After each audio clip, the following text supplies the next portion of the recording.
Hello again, my lovelies, and welcome back to my channel. With this still freakishly hot heatwave going through our world, please don't forget to hydrate and snackate and restate. And yes, I invented that word now, sue me. Please don't, I don't have the money. Anyways, go check out the link in the description to give RogueDruid all the kudos they deserve, as they have written this masterful fanfiction. And let's go into the video without any further ado. Locked in Digital. Written by RogueDruid Icarius51. Read by Tilir. Chapter 7. Stealth? No. Explosives.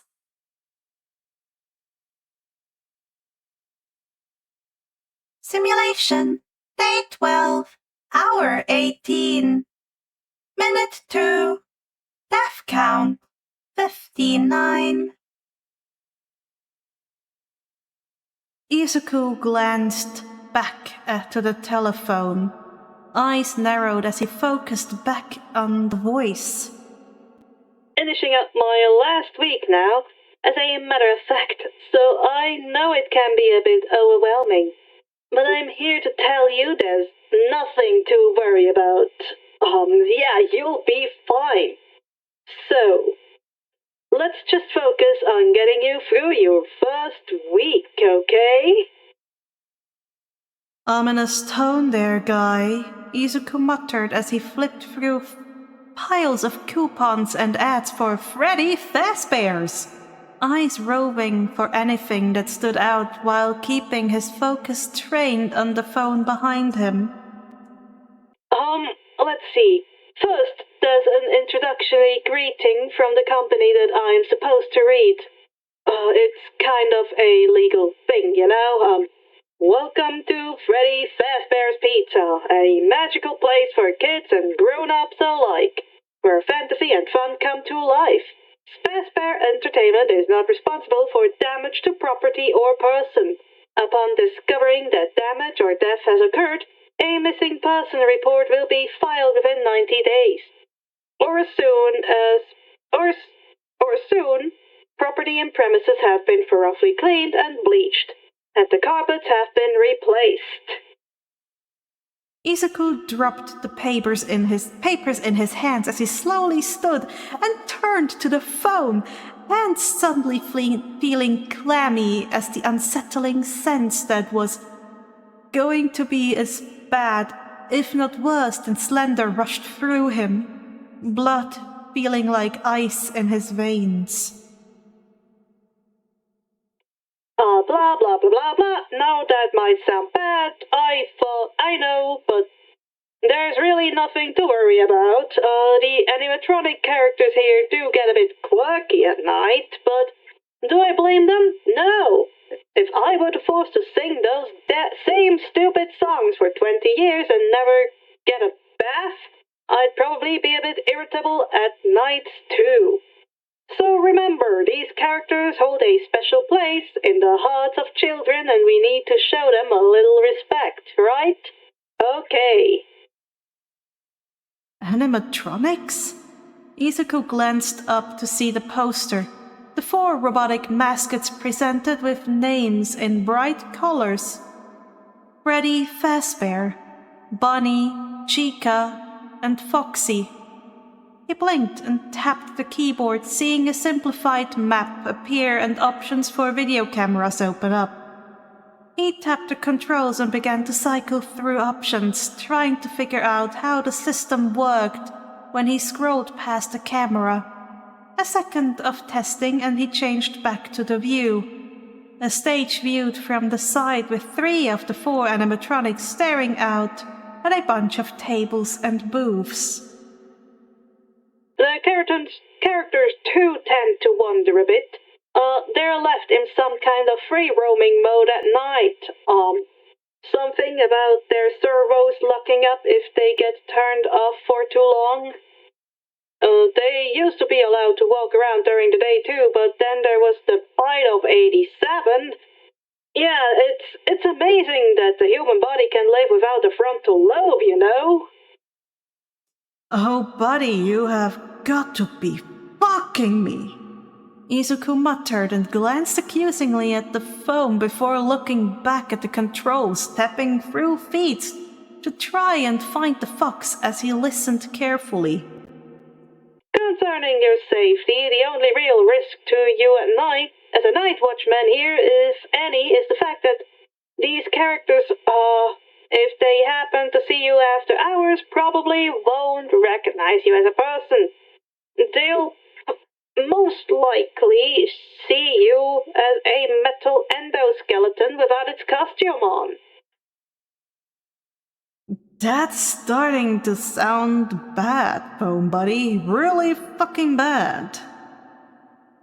That's against the rules here at Freddy Fazbear's Pizza. They'll probably try to, forcefully stuff you inside a Freddy Fazbear suit. Izuku froze, hands still as he breathed deep and slowly turned to look at the phone, even as the recording continued. No, that wouldn't be so bad if the suits themselves weren't filled with crossbeams, wires, and animatronic devices, especially around the facial area. So you could imagine how having your head forcefully pressed inside one of those could cause a bit of discomfort and death. The only parts of you that would likely see the light of day again would be your eyeballs and teeth when they pop out from the front of the mask. Ha! That sounds not like a laughing matter, buddy. Izuku blinked, standing and looking out the right door, seeing a dimly lit back hallway and then turning and heading to the left as the recording played on and on. Yeah, they don't tell you these things when you sign up, but hey, first day should be Reese. I'll chat with you tomorrow. Check those cameras and remember to close the doors only if absolutely necessary. Gotta conserve power, alright? Good night. Izuku froze, glancing out the left door, knuckles going white as they clenched on the frame of the door as he was using to peek around. He turned and stared at the phone with wide eyes as the dial tone played, the recording over. What the fuck do you mean, conserve power?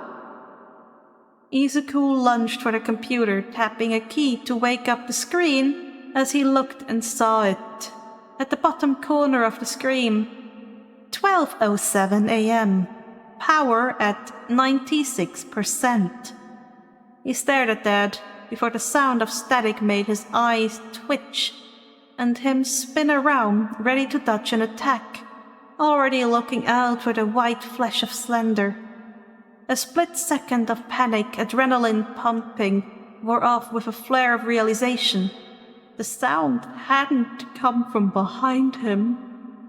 Izuku turned back to the screen. The camera feed now showed 3 animatronics staring straight at the security camera. Fuck!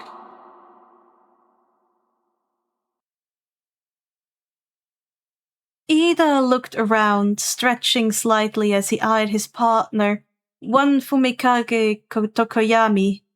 The shorter teen with bird-like features was covered by a black cloak and seemed to be meditating and centering himself as the drawing of teams continued.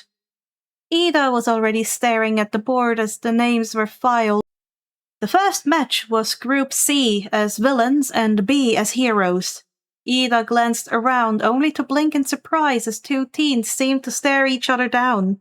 If he was correct, the blonde with an explosive quirk, Bakugo, was teamed with the girl with acid, Ashido, meaning the young man with dual-colored hair and fairly prominent scar, Todoroki was standing face to face with him, arms crossed, while a seemingly disembodied pair of gloves and boots stood behind him, nervously fretting. That would be the invisible student, Miss Agakura? From his position, he couldn't make out more than the faintest growling and tone of voice from them. Putting it out of his mind, he focused back on the list and blinked as Teams F and the D were called to perform in the second round. Team D was him and his cloaked companion, who would be playing the role of heroes. For a moment, Ida scanned through the group, trying to remember who was, them. The two quietest teens of the class were standing to the side, hands moving and flickering in calm and careful gestures. The larger teen, Koda Kochi, if Ida had heard right, had a gentle smile and a small bird perched on his shoulder. His companion, the stoic Midoriya Izuku, was next to him. Interestingly enough, he seemed to be the second most armored student, with almost full coverage by his armor and his sword at his side, along with the stock of some short rifle or weapon across his back, hidden by the cloak. The sight made Ida tense, the flicker of memory of the teen hanging from the face of the massive zero-pointer in mind. If that was the same weapon, he would very much like to never face it head-on. Sadly, it didn't seem like he would get a choice. He glanced up and blinked, realizing he had missed the last 4 match drawings. The rest of the class was pairing off, and with a shout, All Might directed them towards the nearby viewing room.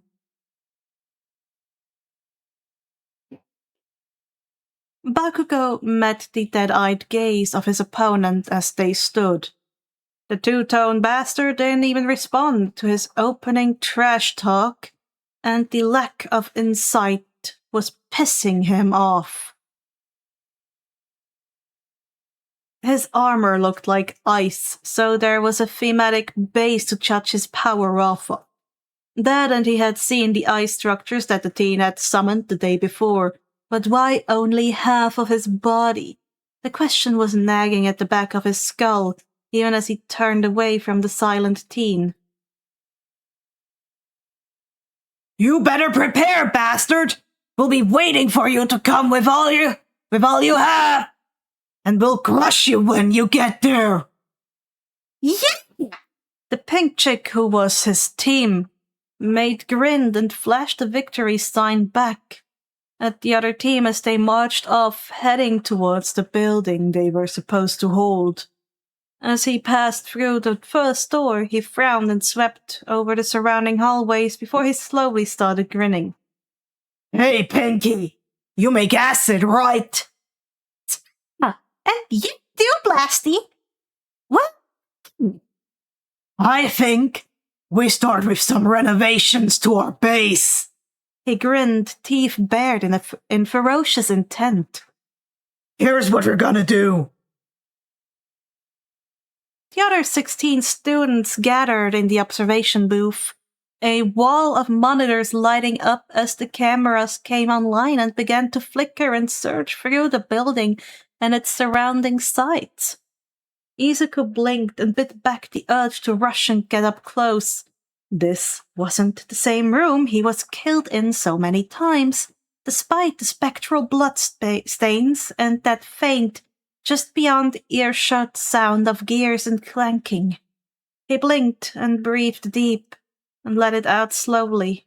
His eyes opened to clean walls and bright corners, a bump on his shoulder and the soft and caring gaze of his teammate locked onto his eyes. Oh, you okay? Izuku brought his hands up, a reflex to brush off Koda's hands on his fingertips, but instead... Will be. Bad memory. Koda nodded slowly, hands clapping Izuku on the shoulder in a comfort for a moment. He let it drop just before the sound of All Might over the speakers echoed out. The villain's prep time is over. Heroes, you may begin. Izuku idly bit the inside of his lips. Even as he got pumped, Koda wincing as he sighed out a single word that made Izuku's lips twitch up. Loud. Turning back, he looked over the monitor, eyes roving across them with the ingrained memory of dozens of nights of long hours, planning and countering. As he took in the villain's actions, he blinked slowly before a smirk grew more pronounced. That's a smart play, Ka-chan. Can you back it up? So, what's our plan, Mr. Quiet Guy?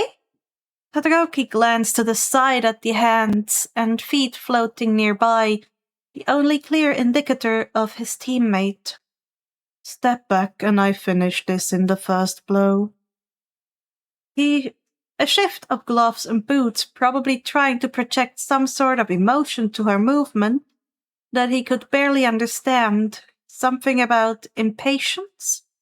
Ignoring her antics, he breathed in, counting down the seconds until he could act. Really? That's your plan? You really think that— Heroes, you! Todoroki didn't hesitate. He didn't think. He took only a few seconds to center himself before gathering his quirk's icy power in his hand, pulling it in and condensing it into a strong and potent attack as he dared. This was the time to make an impression, to prove he stood above everyone without his father's quirk.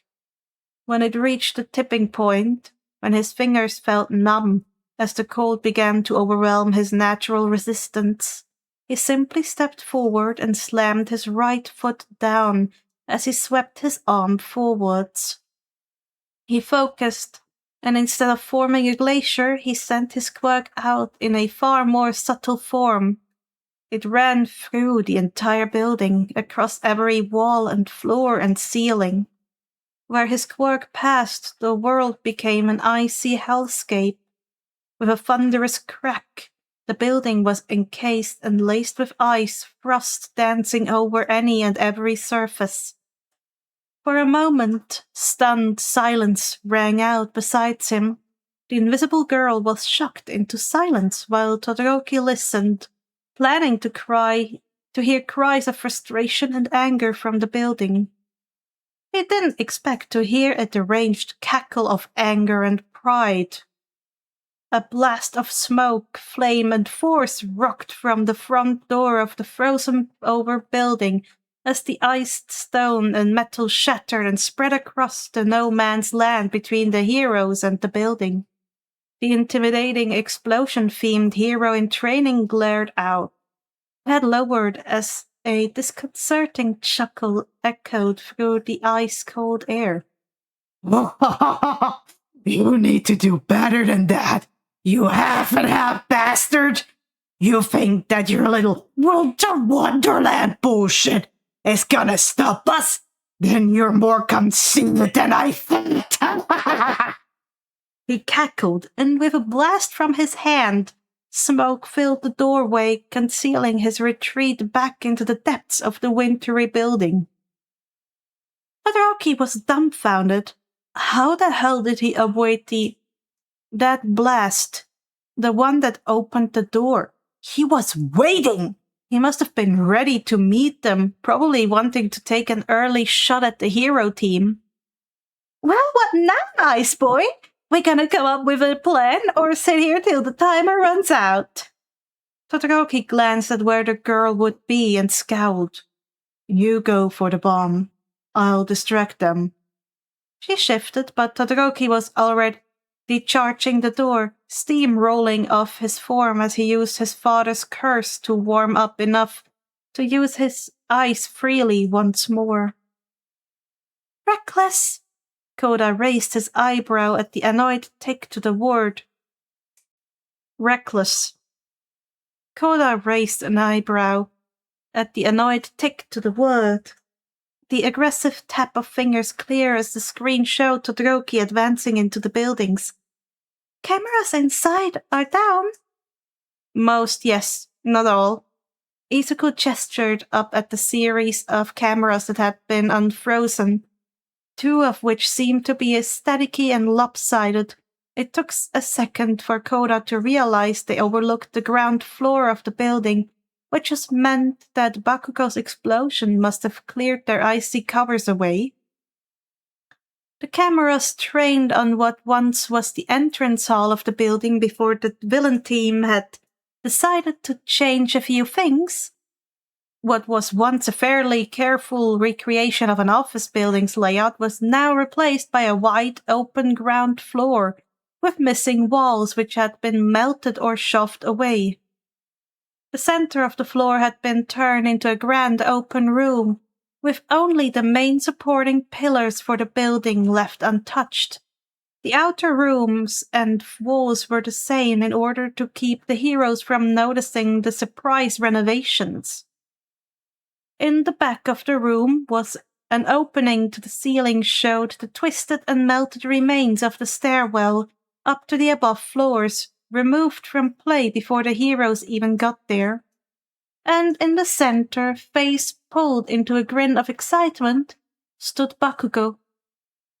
Todoroki barely had a moment to take it in before the fight began in earnest. Even in the observation room, the roar of combat was loud and clear. Massive chains of explosions and sounds of cracking ice echoes through the screen, and a half a second behind the sounds from the outside. So they turned the first floor into an arena. That seems particularly foolish. Bakugo seems exposed and has nowhere to take cover. The speaker, a tall girl with a black ponytail and grey eyes, frowned at the scene she saw. Bakugo's a distraction. She turned to meet Izuku's gaze, only to see that the shorter teen with his eyes closed had his eyes closed and head tilted, as if listening to the rapid sounds of the fight. The girl waited, but when the teen didn't continue, she sighed and spoke up. Would you care to explain? A single green eye cracked open, appraising Momo Yaoyorozu with intent, before the soft voice spoke out, gathering the attention of most of the class. Bakugo is a fighter to the core. His skill set is built and refined around destructive close-quarters combat, with a focus on rapid and high-intensity engagement. It's his bread and butter, his perfect storm. I guarantee he could leap up that hole with minimal effort, something neither of his enemies nor his teammate could achieve quickly.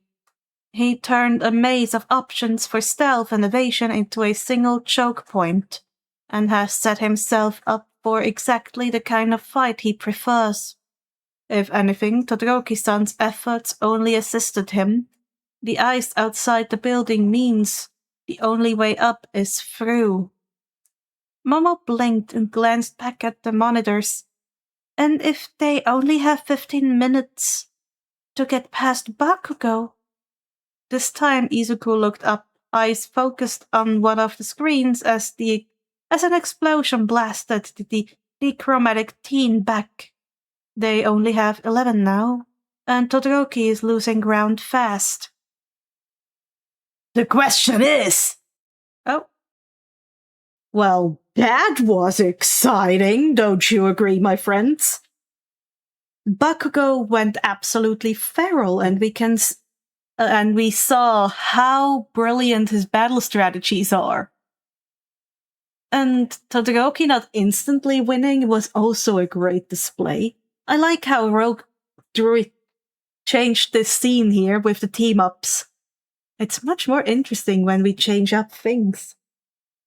And with that, why don't you go into the link in the description and go share some kudos with dear RogueDruid. I hope you enjoyed. Get yourself some hydration, snackation, and relaxation. as we will see each other in the next video. Bye bye, my lovelies.